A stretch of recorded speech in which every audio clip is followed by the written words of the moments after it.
每月生肖運程，農曆6月，西曆2026年7月7日至8月7日。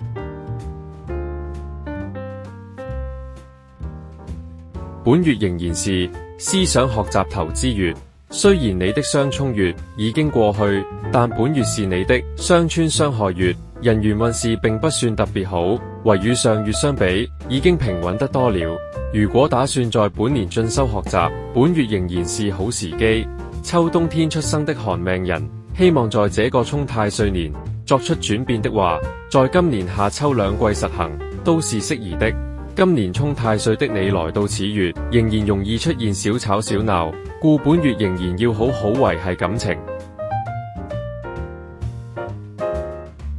本月為肖牛的沖太歲月，本年是太歲相害的你，來到本月要小心言行，以防是非。上班一族爭取升遷時，不宜太過進取，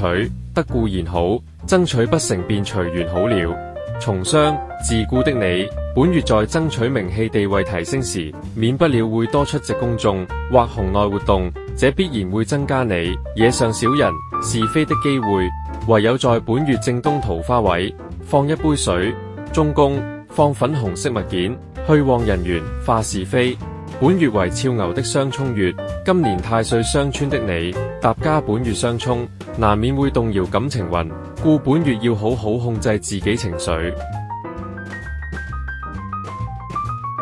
本月仍然是肖虎的辛苦得財月，又是你的桃花月，人緣運比上月更佳，加上本月是本年的相合月，整體社會氣氛回復平和，這對肖虎的你亦有正面幫助，必能讓你在爭取好成績時，更易達至最好成果。收入穩定的上班一族，在自身人緣運良好及社會氣氛平和的情況下工作，即使忙碌，也能保持心情輕鬆愉快。已有穩定感情者，必能因這桃花月而雙方相處愉快。單身者更可趁此桃花月多些外出，看看這個桃花月能否為你帶來一段新感情。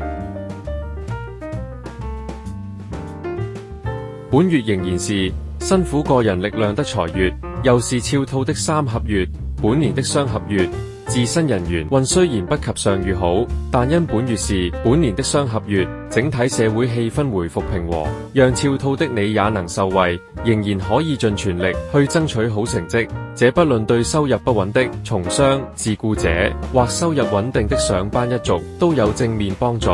本月是肖兔的三合月，感情運仍然是良好的。如果因上月桃花月而開展了新感情，來到此月亦有助把感情穩定下來。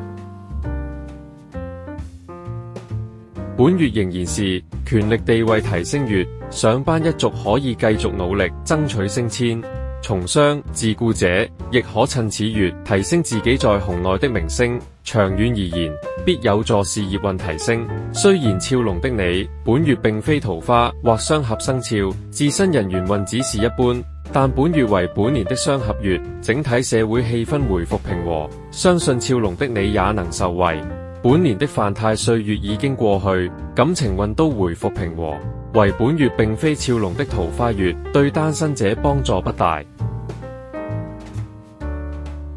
本月為貴人舒服加暗投資月，工作量仍然不大，加上本年的犯太歲月已經過去，社會氣氛回復平和，讓你可以輕鬆地過日子。此外，本月肖蛇與流年及月令成三合之象，自身人緣運不比上月差，即使在下半月策劃新投資也好，進修學習也好，遇上的人和事都是融洽的多，負面的少。本月感情運比上月更為穩定，唯本月並非桃花月，對單身的你幫助不大。